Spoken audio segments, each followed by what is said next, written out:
Bonsoir à tous. Une nouvelle candidate pour les municipales de Dole en 2026. Une conférence de presse a été donnée aujourd'hui par le collectif Dole Naturellement. Professeure des écoles et directrice d'une école maternelle, Laetitia Jarot est membre du parti des écologistes. Elle est élue du conseil municipal sur la liste Dole Vert et Ouvert depuis 2020. Une mobilisation des taxis lundi à Dijon. Entre 150 et 200 véhicules vont se mobiliser contre la nouvelle convention avec la Caisse primaire d'assurance maladie. Elle prévoit une diminution importante de leur rémunération pour le transport des malades. D'importantes perturbations sont donc à prévoir autour du CHU dijonnais.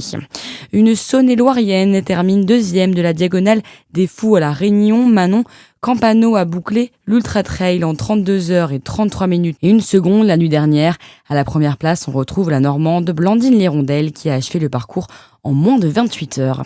Dans l'actualité également, inscrire la réforme des retraites dans le budget de la sécurité sociale avant son examen, demande formulée cet après-midi par Marine Le Pen. La chef de file des députés Rassemblement National craint, comme la plupart des oppositions, que le gouvernement évacue la mesure par le jeu des règles constitutionnelles. L'examen du texte en commission débute jeudi prochain.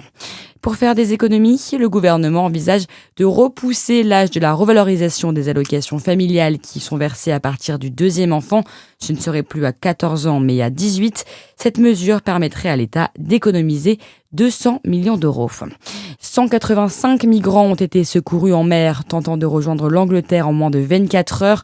3 opérations de sauvetage ont été menées depuis vendredi, a indiqué la préfecture maritime de la Manche et de la mer du Nord. Et puis, 8e journée de Ligue 1 ce soir avec l'Olympique de Marseille qui reçoit le Havre au stade Vélodrome. Coup d'envoi à 21h05. En cas de succès, les Olympiens prendraient la tête du championnat après le match nul entre le PSG et Strasbourg hier soir. Bonne soirée à tous.